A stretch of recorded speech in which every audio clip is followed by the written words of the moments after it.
کچھ نہ پوچھیے کہ کیا وقت آیا تھا مسلمانوں پر، متاع دین و دنیا لٹ گئی اللہ والوں کی، مدینے کی گلیوں میں محمد الرسول اللہ صلی اللہ علیہ وسلم کا چلتا پھرتا نمونہ نہ رہا۔ ہائے کیا لذت تھی کہ چھن گئی، کیا دولت تھی کہ گم ہو گئی، ابو رافع کے آقا نہ رہے، حضرت ابن مالک کس کی خدمت کریں گے؟ آئیے اب ہم سنتے ہیں اللہ کے رسول صلی اللہ علیہ وسلم کی وفات کے بعد صحابہ گمسم سے، کسی کو سمجھ نہیں آ رہا تھا کہ کیا ہو رہا ہے، کیسے ادراک کریں، کیسے ہم مان لیں کہ ہمارے پاس اب اللہ کے رسول صلی اللہ علیہ وسلم نہیں۔ یہاں تک کہ سب سے پہلے حضرت عمر کو معلوم ہوا تو دوڑتے ہوئے آئے اور کہا کہ لوگوں، جیسے موسیٰ طور پہ 40 دن کے لیے گئے تھے، ویسے ہی اللہ کے رسول نے اللہ تبارک و تعالیٰ کے پاس کچھ دنوں کے لیے گئے ہیں۔ اگر کوئی کہتا ہے کہ اللہ کے رسول انتقال کر گئے تو اس کی گردن اڑا دوں گا۔ یہ منافق لوگ ہیں جو کہہ رہے ہیں۔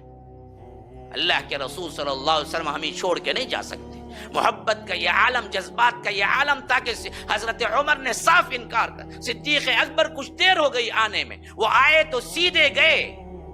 ایک یمنی چادر اڑائی ہوئی تھی اللہ کے رسول صلی اللہ علیہ وسلم کے جسد پر،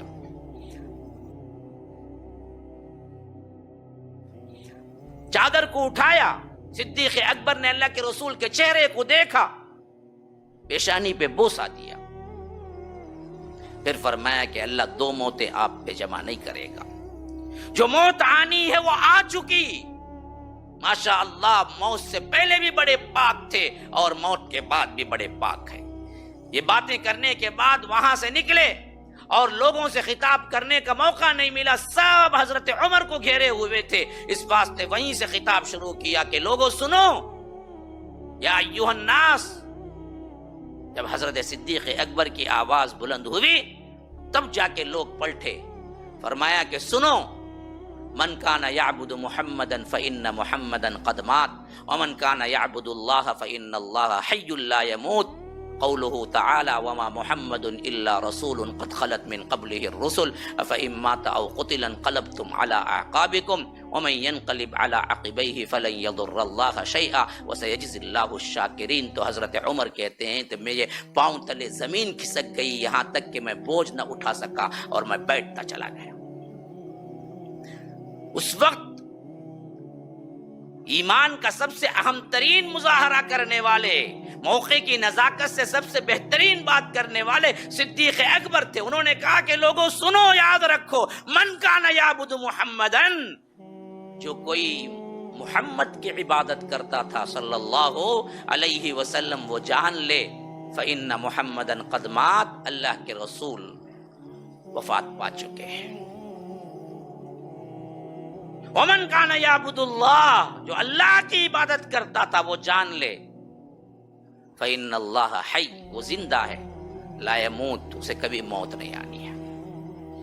اور محمد الرسول اللہ صلی اللہ علیہ وسلم کا موت کا اشارہ اللہ ہم کو پہلے دے چکا ہے، پھر دلیل کے طور پر یہ آیت تلاوت کی، وما محمد الا رسول، محمد صلی اللہ علیہ وسلم اس کے سوا کچھ نہیں کہ رسول ہیں۔ افإن مات،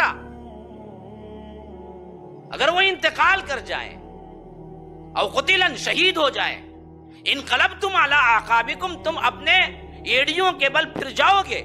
ومن ینقلب علی عقبیہ، جو کوئی اسلام سے ایڑیوں کے بل پھر جائے گا، فلن یضر اللہ شیئا، اللہ تبارک و تعالیٰ کو کوئی ضرر نہیں پہنچا سکتا۔ تو یہ آیت جب دلیل کے ساتھ کہی تو حضرت عمر نے کہا کہ ایسے لگ رہا تھا کہ ابھی یہ آیت اسی اعتبار سے اتری ہے، اور جب مجھے حقیقت معلوم ہو گئی کہ اللہ کے رسول صلی اللہ علیہ وسلم اب ہم میں نہ رہے، تو پھر تو زمین میری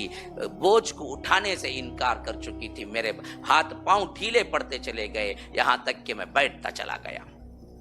اللہ کے رسول صلی اللہ علیہ وسلم کی وفات کے دن کو حضرت انس بیان کرتے ہیں کہ اللہ کی قسم، جب اللہ کے رسول مدینے میں انٹر ہوئے تو اس سے روشن ترین دن ہم نے نہیں دیکھا، اور جب اللہ کے رسول مدینے میں وفات پائے تو اس سے سیاہ ترین دن ہم نے نہیں دیکھا۔